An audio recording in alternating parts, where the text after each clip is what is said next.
All right. So. Some of you may know that once upon a time, I did a show called Less Than Perfect. Thank you very much. And when I did Less Than Perfect, I worked with an actress named Sherri Shepherd. Now, Sherri Shepherd was pregnant, and at one point during her pregnancy, she was on bed rest, and she had a few actresses that needed to come to work to essentially stand in for her, act for her while we would rehearse the show all week long, and then Sherri would come in and she would shoot the show at the end of the week. And this young actress was so stellar in her turn as playing Sherri's role in our rehearsals that ultimately blossomed in a career where she ended up on a show called Community. So please, welcome to the stage, Yvette Nicole Brown.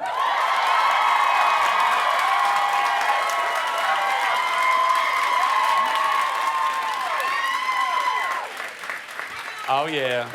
I'm periscoping. Everybody's periscoping. Everybody clap your hands. Oh, it worked. It worked. I love that you're rocking your nerd shirt, too, Ben. Nerd. Rock it. Loud and proud. All right. Hi, guys. Hey, everybody say hi, Yvette. Hi, Yvette. Very good. Do one more time. I got to flip the camera. Everybody say hi, Yvette. Hi, Yvette. Yeah. Periscope. Okay, go on. Okay, good. Moving on.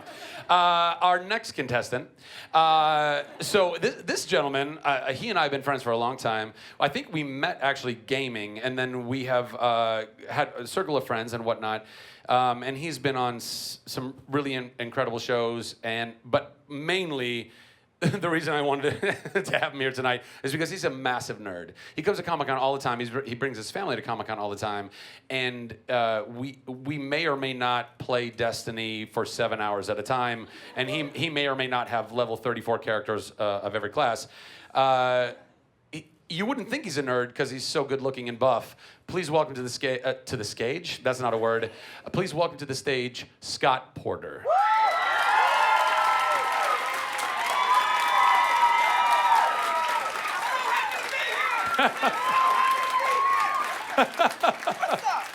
What's up, geek?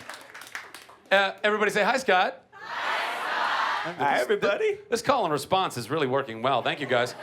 Our next item up for bid. She and I have been friends also for a long time. We both love a good dance party. You may remember her from last year's Badass Women's panel. Please put your hands together for Retta.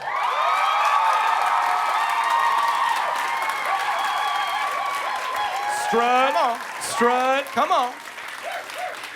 Girl, you look good. Have I told you look great in yellow? Have I told you that?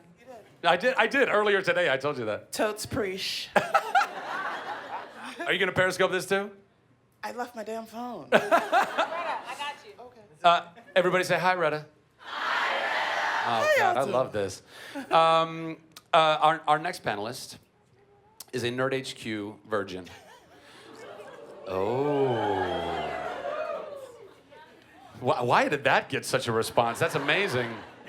I kind of I don't want to tip off too much. I just kind of want to bring him out onto the stage. But I will say that he's not from around here. From Once Upon a Time, please welcome Colin O'Donoghue.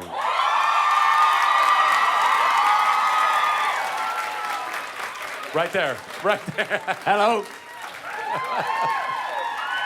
I'm delighted to have popped my cherry. I hope it felt good. Yes. Yeah, good. Very good. Everybody say hi, Colin. Hi, everybody. Our next panelist, I've also known for a very long time. Because, guys, I just know people. We did a pilot that never saw the light of day, and thank God for that. She's done incredible work in film and television and currently works with Colin. Please welcome to the stage, Jennifer Morrison.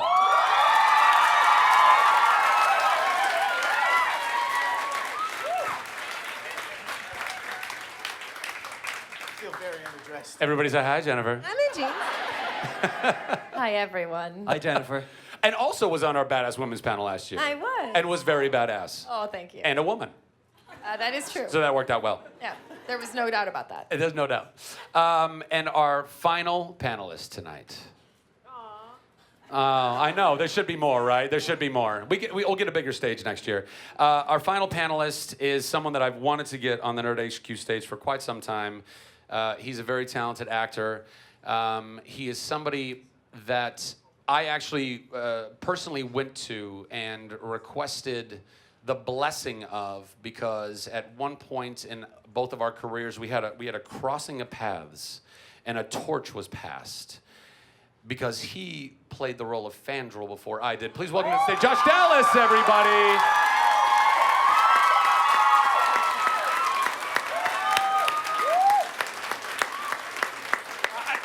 This could go on all night, Josh. This could go on all night. Oh, yeah, and he's also on Once Upon a Time with these fun finalists. Yeah, there you go. Hi. Everybody say hi, Josh. Hi, everybody. So there's your mystery panelists, everybody. That's a pretty good smattering. I think that was well worth $480, I think. Yeah. I think. So I've explained to these guys backstage, some of these they're veterans of Nerd HQ, and you guys all understand the process. If you have a question, please raise your hand. If you're raising your hand with a camera between it, that's not a question. And you're also missing out on the live experience. That's crazy. So I see a hand right. Yes, you are just aggressively. Yes, please pick me right there. Get that woman a microphone. Fantastic. I just want to say I was really hoping for Scott Porter on this panel, Oh. so I'm really happy Aw, you're here. how sweet is that? So this is a really. I was hoping for Scott Porter on this panel too. So Yay! Okay. So, I love all your shows. Binge watch everything. So thank you for being here. My question's a little silly. I've been asking my friends and family this. Would you rather face off with a horse-sized duck or 10 duck-sized horses? If you ever encountered that. Will anyone ever encounter that? In a hypothetical world. In a mutated. Magical, in Once Upon a Time world, maybe. That's true. That could happen. I can't wait to hear this answer. Well- are you asking anyone specifically? Oh, I think it's for thought all that the was for panelists. Scott. I think it's for Scott. Oh, is it for Scott? It's for everyone. But she was so excited about Scott. Yo, I want to go up She was against not the excited best. about Let me see that horse-sized duck and let's go at it. No, I rather 10 duck-sized horse because I can kick those. That's what I was thinking, right? Yeah, Now- I'm going for the duck-sized horses. I'd rather 10 watch that's like all 10 of you little look after, Sebastians. take care of that, and I'll sit Can I on the just be a sidelines and then go spectator? past. This is great. What's that? Can I just be a spectator? Oh, yeah. I think so. We can say whatever we want here, really. Josh, you want to weigh in on I'm that? watching. I'm going to watch. All right. I'm going to watch it. So apparently everyone from Once Upon a Time just wants to hang out and watch what everybody else is going to do. We deal with a lot of crazy shit on Once Upon a Time, so we'll let them handle the You're a little ducks. spent. We get Yeah. it. Next question. Right there. That was so fast. That was like lightning. Let's get that woman a microphone. Hi, I'm Whitney. Hi Whitney. Hi, Whitney. I've had some really heartwarming moments at all my previous Nerd HQs, and I'm wondering from this Nerd HQ or this Comic-Con, what has been your most heartwarming moment? Yvette, you want to start? You know, look, I'm a fan of people and of television shows. And so for me, anytime I get to interact with you guys and see your little faces, I say that every time I'm at on a Comic-Con panel, it's just as delightful for me to look out and see you guys as it probably is for you guys to see all these lovely people. So heartwarming for me is that you're here, that you're doing this for charity, and that we're all here together. So that's what my favorite part is. Good answer. Good answer. Mr. Porter? Nah, go to the other end. I'm not following that. No, you know what? I think I mean, Zach, you did just get called out, literally, like, I I'm so think- happy Scott is here. I think Zach mentioned it earlier, but it's the most heartwarming thing for me is to be sharing this with my family. My little brother and little sister are here. My little sister and I share the same birthday, July 14th, which is just a couple of days from now. She's turning 21. I'm like, where did the time go? But to bring them here and to see them just the joy that they have coming here every year. And, you know, my little sister might be Zach's biggest fan ever. So, and it's not because of Chuck, it's because of Fallout, actually. This is Okay. the true thing. So every time she sees him, she gives him the biggest hug. And my sister is not a very effusive type of person. So it's really just great to see it through their eyes. Good answer. Good answer. See, you did fine. You did fine. Good luck. Okay. Well, I will say, I mean, you know, we all love that we have fans. I mean, the reason why we do these shows is not just to pay our mortgage. I mean, it's important, but it's for the fans. And when you see fans that are so happy and excited, but then particularly what I enjoy, and I experienced it, I did the Orphan Black panel, and a girl, when we had the audience ask questions, a girl came up, and when you know, I love TV. TV is my life. I watch you. If you follow me on Twitter, you know I watch a lot of fucking TV. I've always watched a lot of TV. I love it, and you know certain shows will make you remember parts of your life, and when you affect people's lives by just doing the silly shit you do on TV, you know, for us, for me, because I've been on comedy, but when someone tells you and you see the tears in their eyes and you're like, oh, you got me and my brother through this, you got me and my child through this, that's what I like. Oh, I'm gonna get misty. Oh, honey, Yeah, it's okay. that's what I like. Good answer. Good job. Colin, what about yourself? Oh, do I have to go? Oh, you do. My most heartwarming moment is having Yvette Nicole Brown give me a hug before our panel. And It meant a lot to me too, Colin. oh, I know. It really did. No, for me, it was aside from that. We had a Make-A-Wish guy come today, and you know, you kind of just think if a show means that much to somebody that's what they want so badly to do, then you kind of go, wow. Because we, like, when we shoot things and we're working, you never think about the fact that people watch a show. Well, certainly for us, because we're in Vancouver and we're doing like whatever 14-hour days. I'm sure you guys are the same. And you go home, you do your work, and then you go shoot, and then you have to go back and learn your lines. And I've got a little 2-year-old son and my wife at home. So you never realize the impact of what the show has or what we do actually has on people, and it's so lovely to see that. And I think that for me it really affected me today, because I was kind of like, oh my God, you know, that's to think that that's the thing that he really wanted to do, was to meet us today was something really special.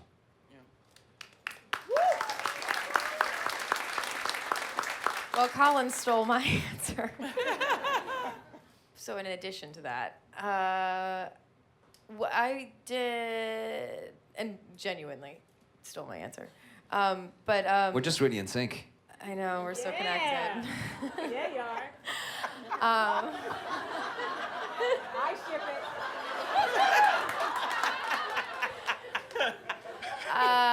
it. So to try to have a second place answer, I did an interview for Fantang, the Chinese Twitter, I guess, and they, I guess, had a they had done sort of a some kind of thing where they could vote on a quote about what they felt like a character on a show had taught them. And so kind of along the lines of what everybody's been saying about not really realizing the impact that the shows have, and feeling really grateful that what we do kind of means something, and you know that we have the things that are happening around us. But the quote that they voted for Emma was, "If you love, love strong." And I thought, oh, that's really cool that that's the message that they took from this character. So I thought that was kind of a sweet moment.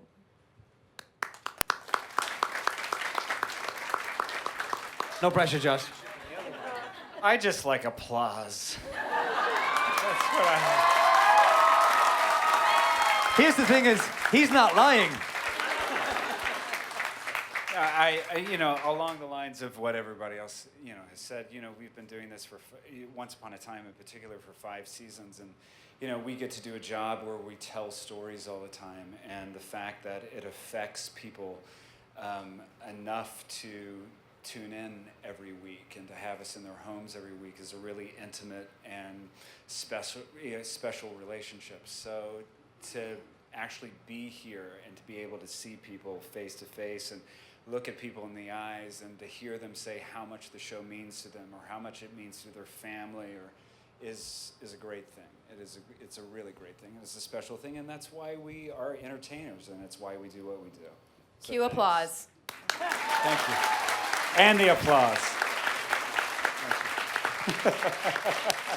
Wow, I didn't even say next question. Your hand was already up, so we're gonna give you the mic next, right there. Oh gosh. Hi guys. Hi. Retta. Hey girl. How are ya? We gotta talk scandal later. Yeah. So we'll need a couple hours. So my best friend and I celebrate Treat Yourself Day every single year. So I was wondering. What day did you choose? Well, we only see each other every couple months, so we do it on in September for his birthday, so works out well. But I was wondering what everybody's dream Treat Yourself Day would be. Are you saying treat yourself? Treat yourself. Wait, okay, Retta, no. Retta, no. Down. Retta, down. I'll do it. I'll do it. Someone throw in Retta, shade. I'll do it. Someone throw in shade. I got it. Jennifer, I love you. Treat Yourself is something that happened on Parks and Rec, Retta's amazing show. Sorry. It is when she and Tom will go out and buy fine leather goods and all types of wonderful things. Leather and it is goods. now leather goods, Like Corinthian leather goods. It has now become a 50 Shades catchphrase. leather Well, goods? perhaps. It has become a phrase, a catchphrase for Retta, and it's when you go out and give yourself what you deserve. Now, Jennifer, you work a lot of hours, so we're okay that you didn't know. But I that also is feel what bad treat that she's yourself. not treating herself. So treat Treat yourself, girl. yourself, girl. Treat yourself. Treat yourself. Treat yourself, Jennifer. Yeah. Treat yourself. Hey, you guys, I want to say this though. Retta, every time I've treated myself, and I think this predates it being on the show. It does. Retta is serious about that thing. Do you understand? Me and Retta, should I say numbers? Should I say what we did one day? What I did with her? Retta and I went to this great place that's now closed called Grand Lux. We met for lunch. It's near a mall called the Beverly Center. And we thought, okay, well, let's just go upstairs and just see what they're doing at the Beverly Center. Let's see what's happening. Me and Retta went to the Beverly Center. 5 hours later. 5? It was 8. 8 hours later.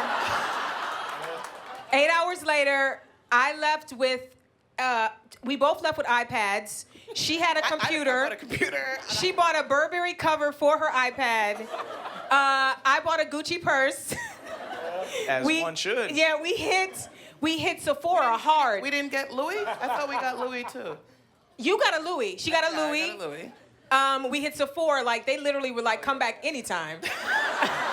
We lost our doggone minds, and this predates Treat Yourself. So I really think Treat Yourself, you created. Didn't you create? I believe. Tell them what you believe, Retta. Tell them what you believe. I love purses. I love handbags, and I would buy one really nice one a year, but then I started working. Well, I should say I started making more money. And so I had to kind of like get into a place like, okay, only if you really love it. And if you leave a store and you're still thinking about the bag, you need to go the fuck back and get the bag. Because there's nothing worse than I used to visit this one purse. I used to visit it. I would go back. By the way, I love that every guy here was like, I don't understand what that, I don't know. Oh, I'm a sneakerhead. I understand. Yeah, I'm exactly. buying shoes all the time. I would go back and I would visit the purse, and every time someone came to town, it's like, girl, let's go to Louis. I'm gonna show you this purse. I'm gonna show you this purse. And then one time I went and I was talking about it, and the woman came over and she's like, oh, you know, it's a seasonal, and she looked it up and she's like, there's only 2 left in North America. I was like, oh, bitch. I bought it. She's like, you know, there's a wallet. I was like, fuck you.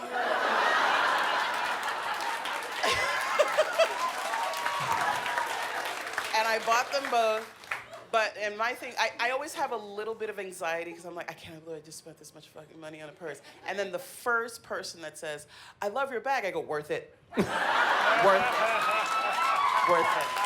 She also, she does this thing when she's telling you to treat yourself. It's almost like the devil on your shoulder because I'm very frugal. I grew up poor. I'm from East Cleveland. I don't play that. I was poor too, but I got a job now. Well, look, I still live mine, honey. I'm still in that place. And so Retta will say to me as I'm about to put it down, as I'm about to just say, I don't want this, Retta will get in my ear and she goes, you deserve it, girl.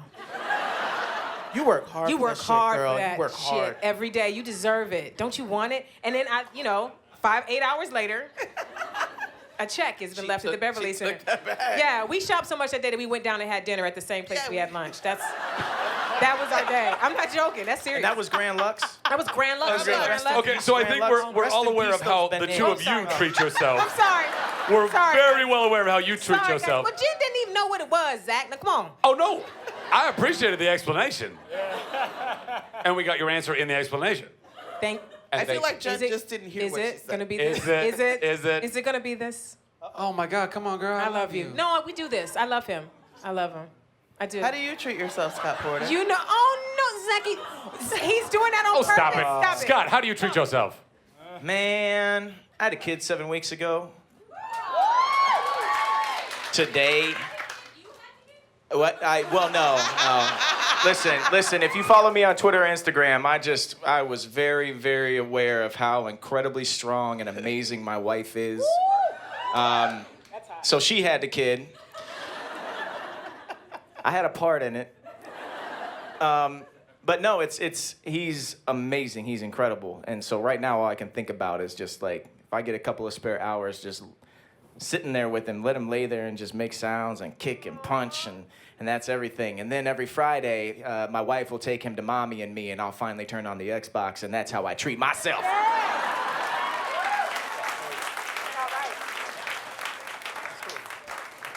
Colin, after a long day's work. Can you ask me before him from now on? Because I've got a 2-year-old son, and that's how I treat myself. Amen. No, well, yes, not no, but yes.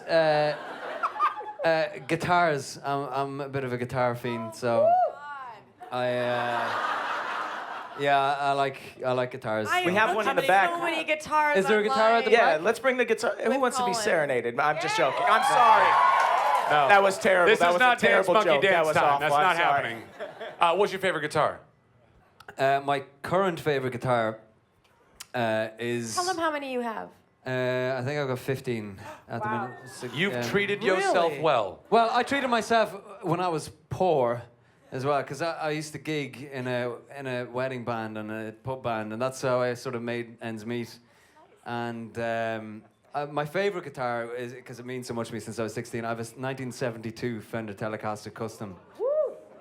Which I got when I was 16, and the shop that I bought it in, I had a friend worked in it, and he said, they don't know what they have, so come down and I'll sell it to you for €400. Wow. I was like, okay. And so that's the one. But I have I don't know if people aren't into guitars. I'm about to start talking rubbish. You've opened a can of worms here. In fairness, when you were 16, €400 was about $5,000. I mean, to be honest, I borrowed it off my dad, so I didn't really. But guitars. I just love them. Yeah, guitars. Solid. Jennifer, how do you What was treat the band yourself? name, though? I want to know the band name. The band was called The Enemies. At the weddings. Yeah, basically. Well, we were a pub band first, and then people wanted us for weddings. And they'd be like, oh, we want you to play what we heard at the pub. And we were like, okay. So we'd start doing like Rage Against the Machine and all that kind of stuff. And then they'd be like, do you know any waltzes? And I'd be like, well, why did you book us? And they said, oh no, it's just, for the older people in the audience. And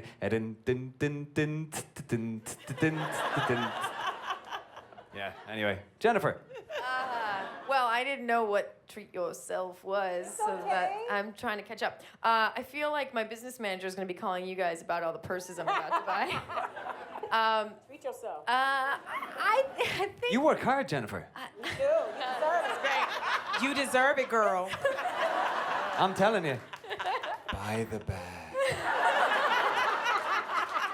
Just buy the purse. You deserve it, Jane. You work hard. great.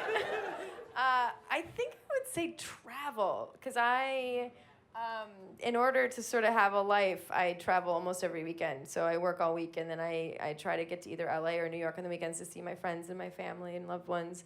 And so I think I would say, like first class travel would be my treat yourself.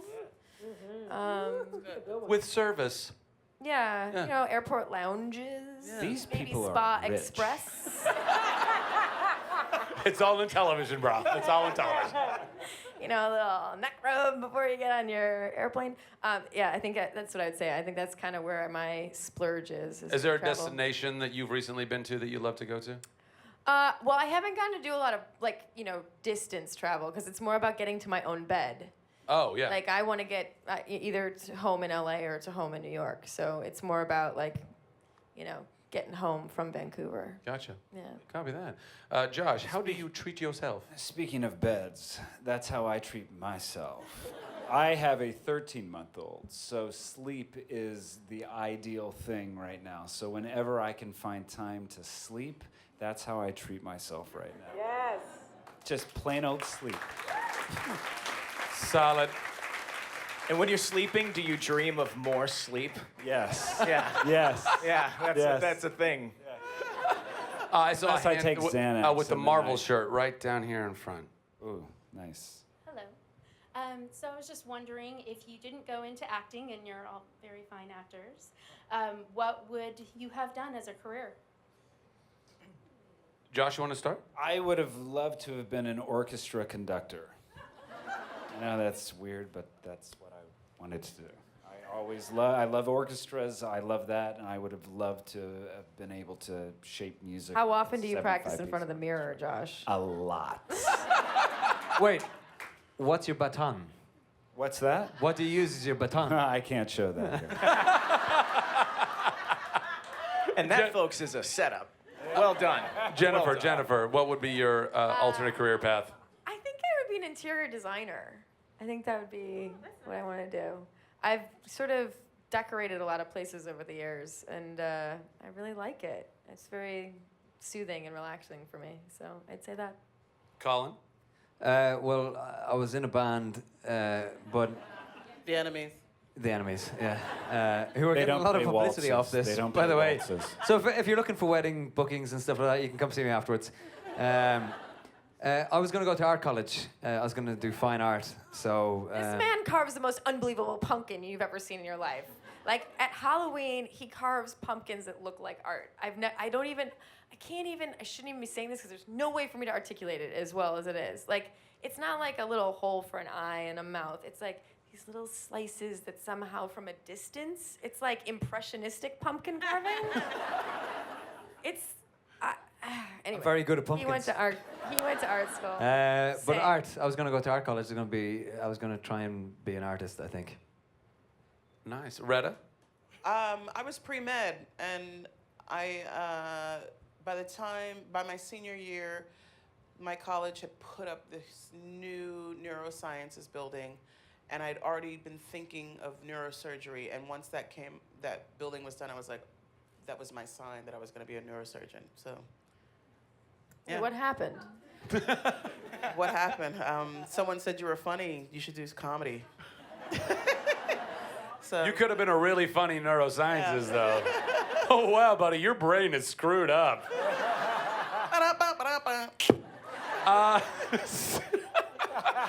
Scott. I went to school to be a structural engineer, but I don't think that's what I would have wanted to do because I quit school to become a professional beatboxer. Are you serious? Stop it. Can you do it? I I paid the bills. I paid the bills for 7 years beatboxing. Are you kidding? Break it Hey, off. you Yeah. can't Do it. just say that. You- and I know, not you do can't, it. like- Well, you can't not do it. Look, I That, ladies and opened gentlemen, is for a setup. Michael Winslow when he was on tour. Wait. Our group, we won Star Search, and then we had an a cappella group. Whoa, whoa, whoa, whoa, whoa, whoa, whoa, whoa, whoa, whoa. I've seen Whoa! Star Search. Whoa! Come on. Is If there you wanna anybody see in the this old audience group- that's too young to even know what Star Search is right now? Because that was the fucking shit in the day. Our American Scott Porter gets 3.5 stars. Yes. Destiny's Child was on Star Search. But it was at the end of Star Search when Star Search was struggling for money. And so we didn't get paid when we were supposed to, which led to Ed McMahon calling from his private jet, calling our band manager, who was just the baritone of the group, Lane.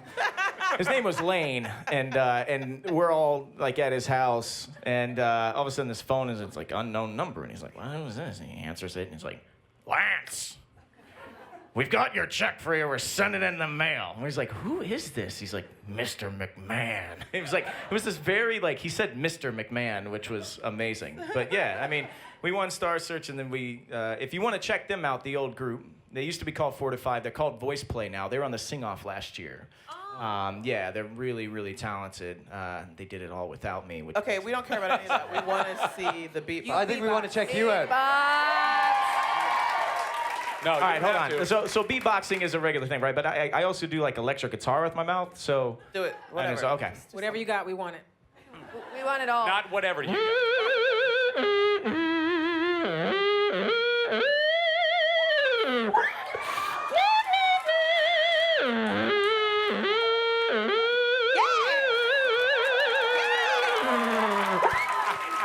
Scott Porter, everybody. Anyway. So yeah, so I think I. So a structural engineer. Yeah, structural engineer. Yvette Nicole Brown. I wanted to be a teacher. Oh, what kind of? Apparently, there's some teachers in the house. What kind of teacher? I wanted to teach 5 and 6 year olds. Okay. Like right before life kicks their teeth in, I wanted to grab them right before they realize what they were in for and encourage them and go, you can do it. It's gonna hurt, but you can do it. So, yeah. I feel like I got my teeth kicked in middle school. Really? Well, that's later. I said 5 and 6 year olds. Like Oh, no. first, like kindergarten and first grade. Oh, okay. I thought you I wanted meant the like babies. No. right before, like they were about to No. get the teeth kicked in when they're 7. No, I want Okay. the babies. Oh, the baby babies. The babies. All right. Next, we're gonna get in the back. Now you're making now you're doing this to me. That's a guilt trip, and I don't appreciate it. I'm gonna give it to her. She's guilting me. I'm sorry. Okay, hi. So my question is, I'm a huge animation nerd. So if you could voice any animated character in a movie, who would it be? Zach, you can answer this too. I'll take this one. You already know. If it wasn't Flynn Rider, it would have been Aladdin, by the way. Aladdin, I was a... no, actually, I'm going to take that back. It would have been the genie. It would have been the genie. Robin Williams' work as the genie in Aladdin was, to me, the most iconic animated voice work ever. It was so good. But it's not my panel. Yvette? My buddy Anika Nani Rose took my dream job. She was Princess Tiana. She's a Disney legend now, but she was Princess Tiana. So I would have, every black girl actually in Hollywood would have loved to have been that. So yeah, Princess Tiana. Scott? I have this character that I made up myself. When you're on TV, It's a beatboxer. He was going to be a structural engineer, When you're- but when you're on TV, you have to eat in a certain way, and like when you're at work, everyone's watching when you walk up to the craft service table. So I just kind of wait till everybody walks away, because there's a voice in my head that I call Secret Fat, and he loves donuts and other things, and Oh, I know you want to go eat that donut. Don't be fronting with me. Don't go over there eating celery and other vegetables, anything green. You don't want none of that. You take me through McDonald's on the way home, yeah. that's so yeah. If Secret I would love to do that. Secret fact. I love that I've known you for a decade. Yeah, pretty much. And now I really know you. So does everyone. So does the world. And millions And online. Retta. I was never into animation, so I've never had a desire or whatever. But then I realized, oh, you don't have to get dressed to do animation. So I just actually booked a new Nickelodeon show, and I can't say what it is yet because they're gonna do an announcement, or whatever. But thanks. So that's the one I want to do. Give us a hint. That's my dream job. I like that people, they don't even know. So clearly, they weren't applauding for the show. They're just applauding that you're getting more That I work. got a job. That's That I fantastic. got a job. Yeah. Yes. Colin? Oh God, I've got no idea. Something Irish probably. Brave 2? No, that's Scottish, right? That's Scottish. Yes. I don't know. Probably something in The Simpsons, so I could be minted, maybe. If they ever did a You reimagining, gonna go treat yourself some more? Yeah, I could treat myself. Yeah. if they ever did a reimagining of Peter Pan, would you want to do the voice of Captain Hook? Well, I am Captain Hook, so yeah, why not? But in the animated version? Yeah, why not? Oh, fantastic. Captain Great. Hook. Great. Done. Jennifer? I would probably say Belle in Beauty and the Beast. I love to read, so I always thought she was like the coolest princess because she read. She danced and read and sang at the same time. Josh? I love Pixar. I think Pixar does some of the most amazing movies that are being made today and ever. And I would voice anything in any of those movies. But if I could have my dream, it would have been Woody in Toy Story. Oh.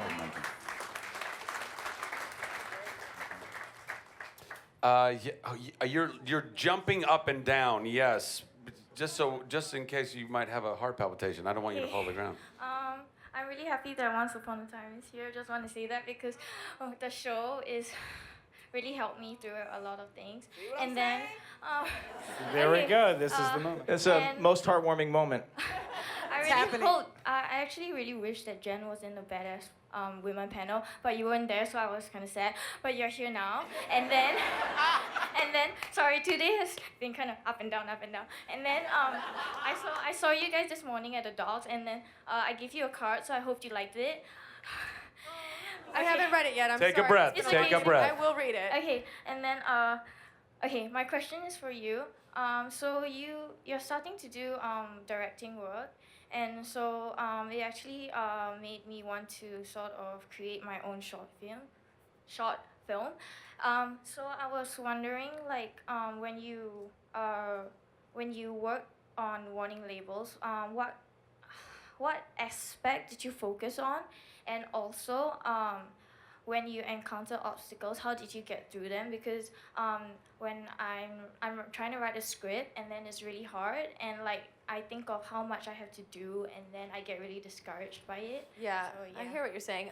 So for anyone who doesn't know what she's referencing, I directed a short film called Warning Labels this year. It's very good, so check it out. I would say, I'm very lucky because I'm in a position, having worked for so long as an actor, that I have access to incredible crew members and department heads and people that I can rely on to be excellent at what they do. And it really made the experience so special. But I would say for you, first of all, I'm so excited that you're excited about this, and you should absolutely 100% follow through on making something. What's great now is that we have access to making things. You can make a short film on your iPhone if you want to. We don't have to spend a lot of money on equipment to be able to create content now. So it's a really exciting time for creativity. So I would say stick with it. But what I would say in terms of being overwhelmed is make yourself checklists. Don't let yourself get overwhelmed by trying to do everything all at once. You need to give yourself realistic goals on a day-to-day basis. So make a list and work yourself through each thing on the list. Check it off and let yourself feel like, okay, I've done that, I put that aside. Now I've done that, I put that aside. Make attainable, smaller goals so that you're not looking at it like, oh my gosh, this is so overwhelming and I can't do all of this all at once. Just take it one thing at a time and tell a story that you're passionate about. Make sure that don't try to tell a story that you think other people want to hear. Tell a story that comes from your heart. So start with a story that you love and then take it one step at a time. That is great advice. Oh, wow. I want to make a short film now. That's brilliant. I know, right? Very inspiring. I'm going to go with that gentleman in the back, way in the back there. I really just have a comment for Scott. Oh boy. Scott, I primarily know who you are because my wife stalks you on Instagram. Oh, shit. This is going to get I did not respond to that message. As I'm trying to go to sleep at night, I get tales of different things that you're doing. So, but because she couldn't be here tonight, I wanted to say, hi, honey. I'm here with Scott. I'll make her watch the video later. Is she watching? Is she watching right now? No, not right now, but the video should be online later. So, yeah, what's her name? Her name is Jamie. Hi, Jamie. Love you. Jamie, thank you so much. But stalking is a real thing. No, I'm kidding. Thank you so much. Really. And real quick for myself, I'm 96% on that Batman Arkham Knight, done with all your missions. Nice. I hope I didn't. Hey, Nightwing was good? All right, thank you. All right, good. I didn't want to ruin that character. Scott was the voice of Nightwing in that game, so. It was so nerve-wracking. You, right over there. Yes, standing on the wall. Just seeing the stage right now, I love Once Upon a Time, but I think it could use some smolder. I've smoldered once already this weekend, sir, and I will not smolder again. But God bless you. I've smoldered the hell out of the smolder. I've done it enough. Yes, right there in the nerd shirt. And that's not preferential because you bought my merchandise. Thanks. Hi guys, so excited you're here. Thanks so much for coming. I didn't get into Friday Night Lights when it was on, but I binge watched it. I've recently been binge watching Chuck again. So what TV show are you guys, would you binge watch that you didn't get on the bandwagon the first time? This is probably horrible because he's on The Odd Couple with me, but I've never seen The Wire. But wait, I know. Judge me. What? Judge me. Wait. Hold on. Wait. I've seen. You got mad at Jen for not knowing what Treat Yourself was, and you haven't watched The Wire. Wait.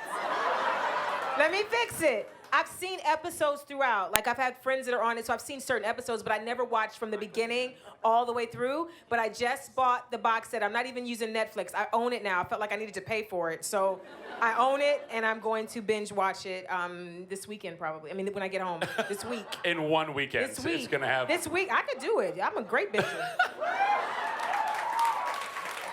Scotty? Watch a lot of TV, so I've caught up on most things, but we do have 22 episodes of Gotham, so my wife and I are waiting until my son sleeps through the night, and then we'll probably... until he takes naps. He knew right away what a nighttime and a daytime was, so the kid will not sleep during the day, and I was lied to. I feel lied to by my friends, by the way.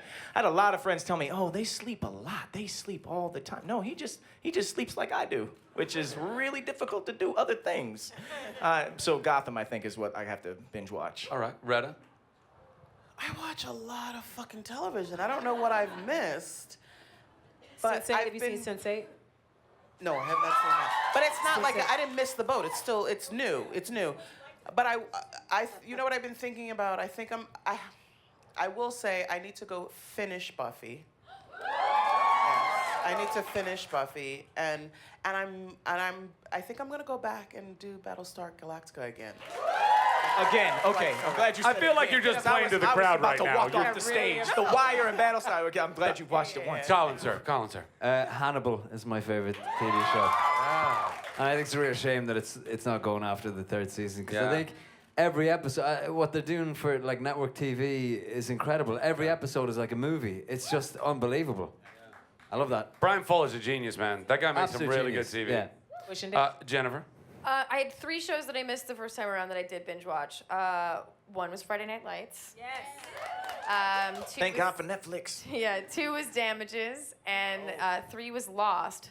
But now I'm realizing I forgot that I binge watched Battlestar Galactica, and I mean that really got me. Like I was. That shit. It's Ooh, politics. I it's couldn't race, watch more than 2 in a night because I'd have crazy dreams, and I'd dream that I was a Cylon, and I mean it was like. Wait, you also I'll like tell you Outlander. what you do need to binge watch, though. Oh yeah. She also really likes Outlander. I hear about it every day on set. Jen, I'll tell you what you do need to binge watch, though. You need to binge watch. Parks and Rec. Yeah, I know. I should. Don't I miss should. that one. Don't miss it. That'll So be my next good, one. That'll Jen. be my next one. Oh, it's good. Treat yourself, Jim. I will. I got it on the list. It's gonna be the Mr. next Dallas. I'm trying to think what show I missed when it first came out, and 6 Feet Under. I need to. I missed it completely, and I hear it's amazing. So that's the one. That's the next one. I would throw in, if you guys haven't watched it, Peaky Blinders. It's absolutely amazing. I devoured that show. Cillian Murphy is so good. Everybody in the cast is so good. And it's the period piece and everything about it's just very good. So if you get a chance, Netflix, BBC original, that kind of stuff. I should get paid. I've literally publicized their show so much I don't know what's happening. Yes, right here, Sandrine.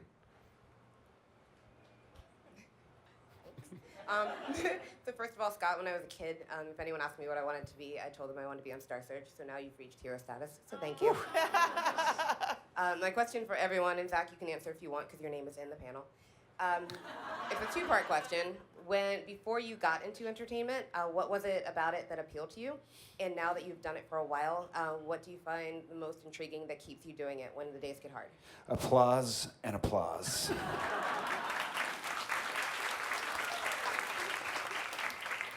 Thank you.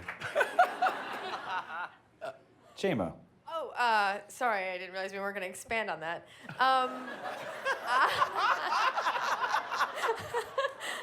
You know what? It is pretty simple and to the point, though, right? It's great. I love it.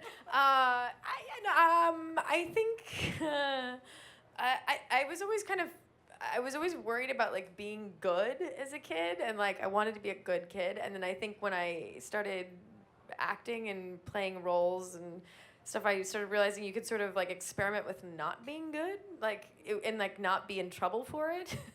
So I think I was sort of attracted to this idea of trying out different parts of life without having the repercussions of it. So I think that was sort of like a very early attraction to acting. And God, there were so many parts of that question. What was next? Just what attracted you to wanting to get into acting when you were a kid? Yeah, why are you doing it now?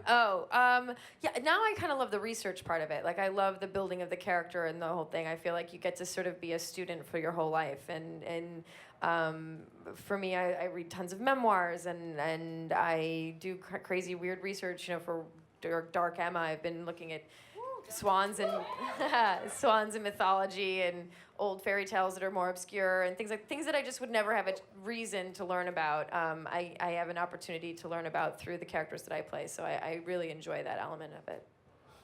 Colin?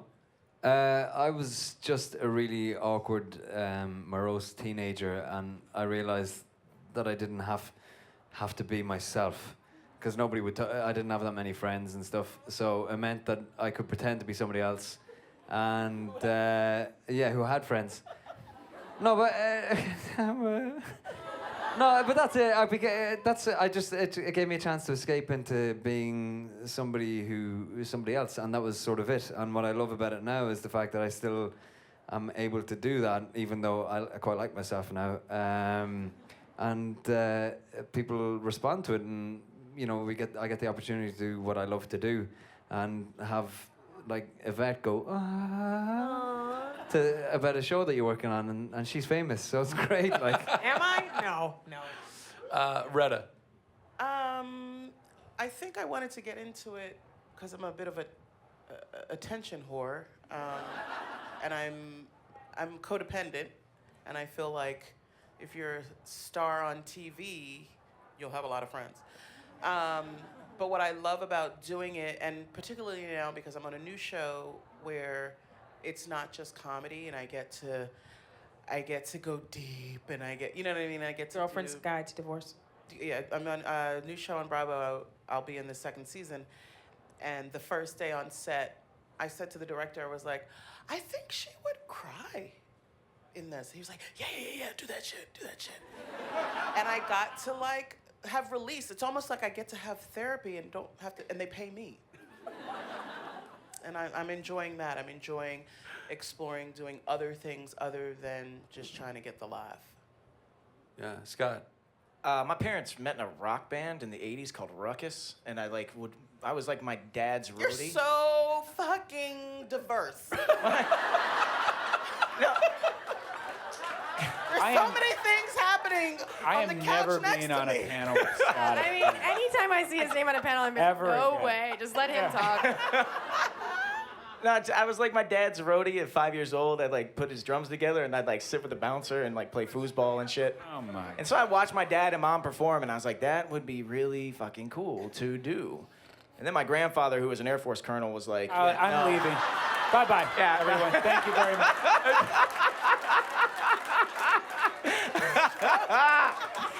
No, I just. This is like. It was just something I watching my parents, I just really wanted to give it a shot. And well, now that I'm doing it, it's like after Friday Night Lights, I started getting free like sports tickets to like cool shit, like the NBA All-Star Game and stuff. And I was like, okay.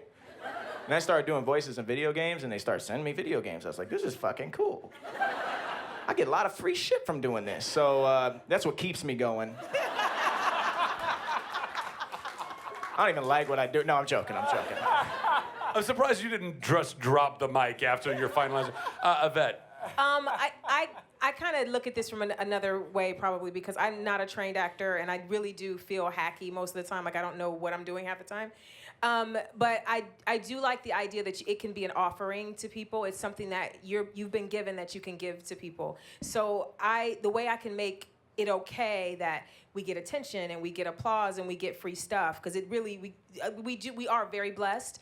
I see it as we're blessed, and we should use our blessings to give back in some way. And each of us has found our way of providing something so that you guys get something that makes you think or makes you feel or makes you cry or laugh. So for me, that's what it always was, like a way to give back. And now, you know, even more than acting, what has been the greater blessing for me, because I wanted to be a teacher, is that because I'm an actor, I get to still teach in a certain way. Like, I still get to sit in front of people and share what I've learned and what people have taught me. And then again, it's still an offering. So for me, that's what it is, because I swear it's not skill. It truly is. I'm hacking my way through this career. I'm not lying. So it really is a way to give back. That's what I see it as. Yeah. Which is what's so great about Nerd HQ. Yes. Back, so. Operation Smile, baby. Yes. Operation Smile. Use what you're given. And Sandrine, that's an excellent question. Thank you very much. And everyone had incredible answers and diverse answers. And my answer to you would be, and I think you've heard it before, so I'll make it very brief. I just like making people happy. I like seeing smiles on people's faces. And that's why I like acting, and that's why I like doing Nerd HQ, and that's why I invited all these people here tonight, and I hope they all made you happy tonight. Please give them a round of applause as they exit the stage. Keep it going for these guys.